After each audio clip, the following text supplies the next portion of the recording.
প্রায় অধিকাংশ দেশগুলোতেই মানে উন্নয়নশীল দেশগুলোতে বা উন্নত দেশগুলোতে একটা স্বাভাবিক প্রবণতা আমরা যেটা দেখি সেটা হলো যে সরকারগুলো সাধারণ মানুষের জন্য নিত্য ব্যবহার্য যে সমস্ত পণ্য, খাদ্যপণ্য এমনকি বাসস্থান, চিকিৎসা এগুলোকে যতটা সম্ভব সাধারণ মানুষের জন্য সুলভ করবার একটা চেষ্টা থাকে।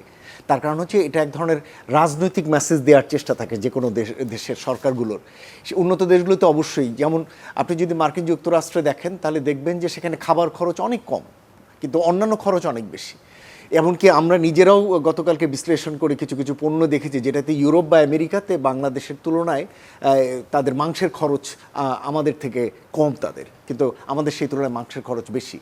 এই যে চেষ্টাগুলো, সেই চেষ্টাগুলো কিন্তু আমাদের দেশে তুলনামূলকভাবে আমরা দেখি না। এবং উল্টো যেটা হয় আমাদের এখানে সেটা হলো যে আমাদের এখানে প্রায় সব কিছুতেই একটা বড় রকমের মুনাফা করবার একটা প্রবণতা রয়েছে। অর্থাৎ মুনাফা করবেন না ব্যবসায়ী এটা বলা হচ্ছে না, কিন্তু বিভিন্ন ধরনের পণ্য যেগুলো কিনা নিত্য ব্যবহার্য বা নিত্য প্রয়োজনীয় পণ্য, এই ধরনের পণ্যগুলো সাধারণত ব্যবসায়ীরা চেষ্টা করেন যে মুনাফার জায়গাটির থেকে এই ধরনের পণ্যগুলোকে দূরে রাখতে, যাতে সাধারণ মানুষও এ ধরনের পণ্য খেয়ে পড়ে বাঁচতে পারে। কিন্তু দুর্ভাগ্যবশত এখানে যেটা হয়েছে, যারা বড় ব্যবসায়ী তারা এতদিন পর্যন্ত যে ব্যবসাগুলো তারা ছিলেন সেই ব্যবসা থেকে হঠাৎ করে তারা দেখতে পেলেন যে বাংলাদেশের মানুষের আয় কিছুটা হলেও বৃদ্ধি পাচ্ছে, তার খাবার কেনার ক্যাপাসিটি বেড়েছে, এবং সেই জায়গাগুলোতে তারা হাত বিস্তার করতে শুরু করলেন। এবং সেই জায়গাগুলোতে কর্পোরেট সেক্টর এখন বড় করে ব্যবসা করছেন, চালে ব্যবসা করছেন, তেলে ব্যবসা করছেন, ডালে ব্যবসা করছেন, আটায় ব্যবসা করছেন, ময়দায় ব্যবসা করছেন, চিনিতে ব্যবসা করছেন, সব কিছুই তারা কিন্তু এই বড়ভাবে তারা এখানে ইনভলভ হয়েছে।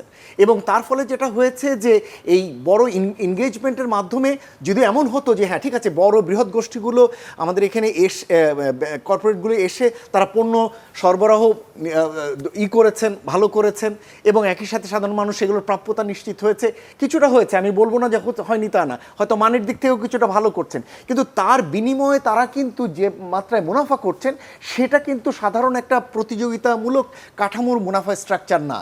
এবং সেটি আমরা দেখতে পাই যে সাধারণ ভোক্তার উপরে সেটি পড়ে। এটাই কি যে সার্বিক মূল্যস্ফীতির তুলনায় খাদ্যের মূল্যস্ফীতি অনেক বেশি হচ্ছে তার প্রধান কারণ, যে কর্পোরেট সেক্টর এখানে এইভাবে চলে এসেছে? আমাদের এখানে সাম্প্রতিককালের প্রবণতার ভিতরে এটি একটি বড় কারণ, এবং এই বড় কারণটিকে আমরা সাধারণত আরেকটু কেতাবি ভাষায় যেটা বলি সেটা হলো বাজার ব্যবস্থাপনার দুর্বলতা। বাজার ব্যবস্থাপনার দুর্বলতা বলতে যে জিনিসটি বোঝায়, বাজারে যে কোনো সংখ্যক ব্যবসায়ী তার পণ্য নিয়ে আসতে পারেন, তিনি আমদানি করুন অথবা দেশের ভিতরে করুন, কিন্তু কোনোভাবেই তিনি বাজারে পণ্য মূল্য নিয়ন্ত্রণ করবেন না, অথবা কোনোভাবে তিনি বাজারের সাপ্লাই নিয়ন্ত্রণ করতে পারবেন না। এবং যদি সেটি করেন তাহলে সেটি কিন্তু আইনগতভাবে অপরাধ, এবং সেটা আমাদের কম্পিটিশন অ্যাক্টের অধীনে অপরাধ। দেখুন, একই রকম প্রবণতা যদি আপনি দেখেন, আমাদের মোবাইল ফোন সার্ভিস রয়েছে, এখানে মাত্র কয়েকটা কোম্পানি, কিন্তু তাদেরকে কম্পিটিশন অ্যাক্টের আন্ডারে তাদেরকে জোরালোভাবে বলে দেওয়া আছে যে আপনি হচ্ছেন হলো বাজারের মার্কেট মেজর। গ্রামীণ ফোনকে বলে দেওয়া আছে আপনি এখানকার লিড মার্কেট প্লেয়ার, সুতরাং আপনার যে কোনো জিনিস আমরা তদারক করব, আপনি কোনোভাবে বাজারে প্রাইসের উপরে, কোয়ালিটির উপরে, বাজারে ব্যান্ডউইথ সাপ্লাইয়ের ব্যাপারে কোনোভাবে আপনি কোনো প্রভাব ফেলছেন কিনা, এইভাবে করে তাকে কিন্তু নিয়ন্ত্রণ করা হচ্ছে।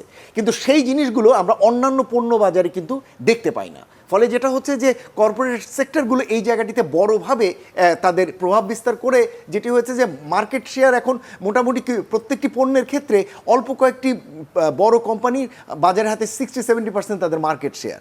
এমনকি আরও যেটা আমি প্রায় বলে থাকি যে সাপ্লাই চেইনগুলোতে তাদের প্রভাবটি শুধুমাত্র তারা পণ্য আমদানি করেই থেমে থাকছে না, তারা এখন ডিলারশিপগুলোতেও সেই প্রভাবটি গেছে, ডিস্ট্রিবিউটর পর্যায়েতেও তাদের প্রভাব গিয়েছে।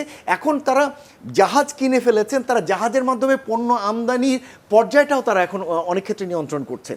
এই যে ব্যাপক ভিত্তিক প্রভাব, এটা কিন্তু একটা বাজার কাঠামোর জন্য মোটে ভালো লক্ষণ না। এই জায়গাটিতে একটা বড় দিক। আরেকটি দ্বিতীয় দিক এখনকার প্রেক্ষাপটে বলার দরকার, সেটা হলো যে সাম্প্রতিককালে কিন্তু আমাদের ডলারের রিজার্ভ কমেছে, এবং একই সাথে আমাদের টাকা বহুলাংশে অবমূল্যায়িত হয়েছে। তা আমাদের আমদানিকৃত পণ্যের ক্ষেত্রে এর একটা সরাসরি অভিঘাত পড়েছে, আমদানি ব্যয় বেড়েছে, এটা স্বাভাবিক, আমদানি ব্যয় বেড়েছে, সেটিও কিন্তু আমাদের এই পণ্যমূল্য বৃদ্ধির একটা কারণ, অন্তত আমদানিকৃত পণ্যের ক্ষেত্রে। এর সঙ্গে যুক্ত হয়েছে যে আমাদের ডলার কমতে কমতে এমন হয়েছে এখন কাঁচামাল যেগুলো কিনে দেশীয় পণ্য উৎপাদন হয়, এগুলোর কাঁচামালও এখন আমাদেরকে বাইরে থেকে আমদানি করতে হচ্ছে উচ্চ মূল্যে, অথবা পারছি না। যেমন আমাদের মুরগির ফিড, এটা আমরা অভ্যন্তরীণ রূপে এটা আমদানি করতে হয়, অথবা আমরা গ্যাসের সরবরাহ নেই বলে এখন আমাদের সার আমদানি করতে হচ্ছে।